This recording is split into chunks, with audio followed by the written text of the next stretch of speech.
Salut, c'est Marco de Top 4 Phone. On est aujourd'hui en face du Huawei P20, le P20 tout court, puisque je vous ai aussi montré le P20 Pro.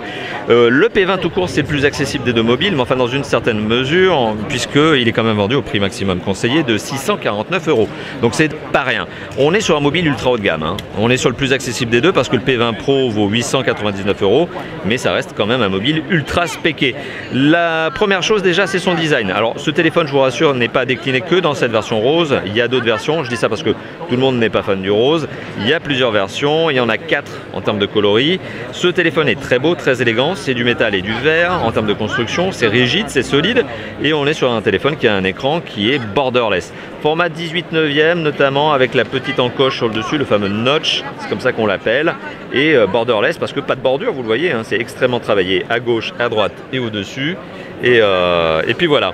Donc un téléphone très sympa en termes de look, un téléphone avec un écran très sympa, un téléphone sur lequel justement, qu'est-ce que je peux dire au niveau d'écran? Un écran 5,8 pouces, voilà. 5,8 pouces, résolution Full HD+, parce que c'est 1080 par 2244 pixels, on est sur de l'IPS. Alors ce qui veut dire que les angles de vision, ici sont plutôt bons, le contraste, la luminosité, tout est revendiqué comme étant plutôt bien, même, il faut que j'arrête de minorer, c'est pas plutôt, c'est très bien. Mais on en reparlera lors du test, parce que lors du test, justement, vous le savez, j'ai des petits appareils pour bien mesurer tout ça. Le téléphone est doté aussi de capteurs photo. Alors il y a du 20 mégapixels, et si mes fiches ne sont pas fausses, c'est 20 et 12. Donc on a un double capteur photo dorsal, qui est en partenariat avec Leica, hein. C'est pas nouveau chez Huawei, c'est une habitude. Double flash LED dual tone, il y a du laser théoriquement sur ce capteur photo, justement pour lui permettre d'aller plus vite au niveau de la prise de vue. C'est un capteur photo qui prend aussi en vidéo 4K, enfin qui permet d'avoir de la vidéo 4K. Le capteur photo frontal, alors qu'il est tout petit, tout discret ici dans le notch, il est 24 mégapixels, donc c'est pas rien, donc vous serez content pour vos selfies. Le téléphone, il est doté de composants, des composants qui sont là pour la performance. On a un processeur qui est un Kirin 970, c'est un processeur maison, il est 8 cœurs, cadencé à 2,3 GHz. À côté de ça, on a un processeur graphique qui est un Mali G72MP12, ça parlera aux connaisseurs. Et on a 4 Go de RAM. 4 Go de RAM et 128 Go de ROM. Donc on a tout ce qu'il faut, voilà, pour être à l'aise. 4 Go de RAM pour être à l'aise en multitâche, multifenêtre bien sûr, et 128 Go de ROM, pour être à l'aise, pour installer toutes les applications, les jeux, et puis vos MP3 et vos films. Donc du coup, on est tranquille. Voilà, on est tranquille en termes de mémoire, de capacité, de performance. Alors à côté de ça, bien sûr, en termes de connectivité, c'est pareil, il a tout.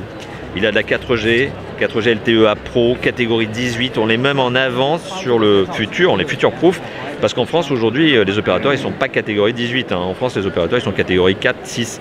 Donc bon, on est en avance, on est sur de la 3G+, HSDPA+, pour être précis sur la 4G aussi, HSUPA je crois sur la 3G, enfin bon, sachez-le, vous êtes sur de la 4G+, vous êtes sur de la 3G+, voilà, ce sera plus simple et j'éviterai de dire des bêtises.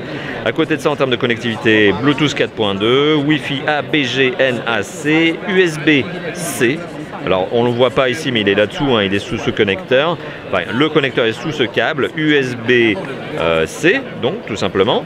À côté de ça, on a du GPS, AGPS, GLONASS, Beidou. Alors à date, je ne sais pas si le téléphone sera compatible Galileo, c'est-à-dire le réseau de satellites européen. En tout cas, il a déjà le réseau de satellites russe, américain et chinois. Et il y a du NFC, voilà. Et c'est un mobile qui est déjà commercialisé, donc il est déjà dans les magasins. On est en mars 2017 lorsque je fais cette vidéo, le téléphone a été commercialisé. Il est déjà dans les magasins au moment où je vous parle, au prix donc de 649 €.